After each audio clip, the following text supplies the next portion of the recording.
حصہ چہارم مختلف مضامین بریف شرائبن خط لکھنا۔ السلام علیکم ورحمۃ اللہ وبرکاتہ۔ میں آپ کو اردو جرمن کورس پر خوش آمدید کہتا ہوں۔ ہمارے ایک سبسکرائبر نے ہم سے یہ سوال کیا کہ ایک خط کس طرح لکھ سکتے ہیں، یعنی ایک خط اگر کسی ادارے کو لکھنا ہو، کسی حکومتی ادارے کو لکھنا ہو تو اس میں کن کن باتوں کو مد نظر رکھنا چاہیے۔ اس خواہش کے مطابق ہم اب یہ ویڈیو بنا رہے ہیں جس میں ہم ایک مختصر طریقے سے آپ کو دکھائیں گے کہ ایک خط کیسے لکھا جا سکتا ہے۔ اب آپ کے سامنے ایک خط پیش کیا جا رہا ہے جس کو ہم مثال کے طور پہ لیتے ہیں اور اس کے ساتھ ساتھ ہم آپ کو سمجھاتے ہیں کہ کس جگہ پر کیا چیز لکھنی چاہیے۔ جیسا آپ کو نظر آ رہا ہے اوپر لیفٹ سائڈ، اوپر بائیں طرف بریف کھپف ہے، یعنی بریف کھپف کا مطلب خط کا سر، اور یہاں پہ آپ اپنا نام، اس کے بعد اپنا ایڈریس یعنی سڑک کا نام، سڑک کا نمبر، اس کے نیچے پھر اپنا پوسٹل کوڈ، فرسٹ لائٹ سال لکھیں، اپنے علاقے کا جو نمبر ہے، پھر اس کے بعد آپ اپنا فون نمبر یا اپنا ای میل ایڈریس بھی لکھ سکتے ہیں مگر یہ لازمی نہیں۔ پھر کچھ فاصلے پر آپ جس کو یہ خط آپ نے لکھنا ہے اس کا ایڈریس لکھیں گے، اس کا نام، اس کا ایڈریس، پھر اس کا بھی فون نمبر یا ای میل ایڈریس آپ لکھ سکتے ہیں، اور اس طرح آپ نے اپنا بریف کھپف یعنی خط کا سر تیار کر لیا ہے۔ اور اسی طرح آپ اپنے علاقے کا نام اور ڈیٹ لکھ سکتے ہیں، یعنی اپنے علاقے کا نام پھر ایک کھما اور اس کے بعد ڈیٹ، یعنی وہ تاریخ جس تاریخ کو آپ نے یہ خط لکھا ہے۔ اگر آپ کے خط کا ایک خاص موضوع ہے، ایک خاص مضمون ہے جو آپ نے اس خط میں بیان کرنا ہے تو اس کو آپ چند سطروں میں لکھ سکتے ہیں۔ مثلا اگر آپ نے کسی معاہدے کو ختم کرنا ہے، Vertragskündigung یعنی معاہدے کو ختم کرنا ہے، تو آپ یہ لکھ سکتے ہیں Kündigung یعنی ختم کرنا des DSL Vertrags، DSL کے معاہدے کو ختم کرنے کی Kündigung۔ ان سطروں کو Betreffzeile کہا جاتا ہے، یعنی جس موضوع پر یہ خط ہے اس کے جو ہیڈنگ ہے وہ آپ نے ان چند سطروں میں بیان کرنی ہے، مگر یہ لازمی نہیں ہے اور اس کو چھوڑا بھی جا سکتا ہے۔ اب ہم خط کی طرف آتے ہیں کہ کس طرح شروع کیا جاتا ہے، فارمل طریق کیا ہے خط لکھنے کا، اور اس کے لیے آپ کو یاد رکھنا چاہیے کہ اگر کسی مرد کو آپ نے خط لکھنا ہے تو اس کا شروع یوں ہوگا sehr یعنی بہت، کیونکہ erster محترم،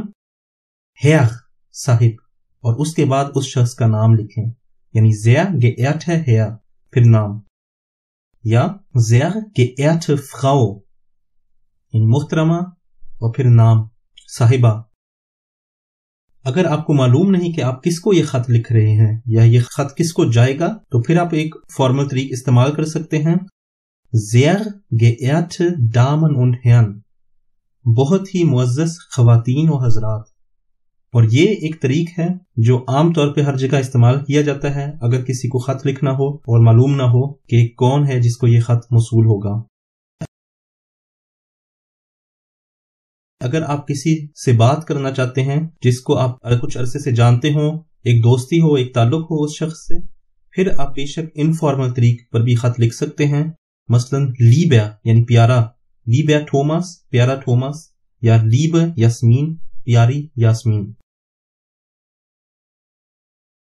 اس کے بعد پھر آپ جو لکھنا چاہتے ہیں خط میں وہ لکھ سکتے ہیں، اور آخر میں پھر اس خط کے یوں ہونے چاہیے، اگر فارمل طریق استعمال کرنا ہو تو لکھتے ہیں mit freundlichen Grüßen یعنی پیار اور محبت برا سلام، اور یہ اختتامی کلمات mit freundlichen Grüßen یہ ایک عام طریق ہے جرمنی میں جس سے تقریباً ہر خط ختم ہوتا ہے، mit freundlichen Grüßen۔ اس کو اور شکلوں میں بھی بیان کیا جاتا ہے، مثلا mit besten Grüßen بہترین سلام کے ساتھ،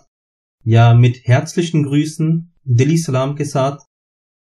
اور اسی طرح اس کی بھی ایک انفارمل ورژن ہے، مثلا liebe Grüße یعنی پیار سے بھرا ہوا سلام۔ اس کے آخر میں پھر آپ اپنا نام لکھیں گے، وہ یا تو آپ ٹائپ کر سکتے ہیں یا اپنے ہاتھ سے لکھ سکتے ہیں، دونوں طریق استعمال کیے جا سکتے ہیں۔ اگر آپ نے کوئی جاب اپلائی کیا ہے یا کسی معاہدہ ختم کیا ہے یا شروع کیا ہے تو آخر میں آپ نے اپنے دستخط ڈالنے ہوں گے۔ ایک اور بات جو آپ کو یاد رکھنی چاہیے وہ یہ کہ اگر آپ نے خط پوسٹ کے ذریعے بھجوانا ہے تو یاد رکھیں کہ صرف اس شخص کا ایڈریس اس خط پہ نہ ڈالیں جس کو یہ خط ملنا ہے، بلکہ اپنا ایڈریس بھی اوپر لیفٹ سائڈ پر چھوٹے سے طریق پر لکھ لیں، تاکہ اگر وہ خط اس شخص کو نہ پہنچے تو وہ آپ کو یہ خط واپس بھجوا سکتے ہیں۔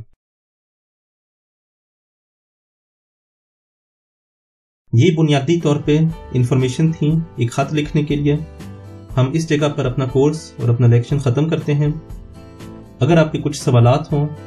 تو آپ ضرور ہم سے رابطہ کریں، کومنٹس میں لکھیں، اور اگر بہتری آپ کی نظر میں کہیں ہو سکے تو ضرور کومنٹس میں لکھیں۔ اگر آپ کو ہمارا کورس پسند آیا ہے تو ہمیں بڑی خوشی ہوگی اگر آپ ہمیں سبسکرائب کریں گے۔ میں آپ کا شکریہ ادا کرتا ہوں۔ السلام، اردو جرمن کورس۔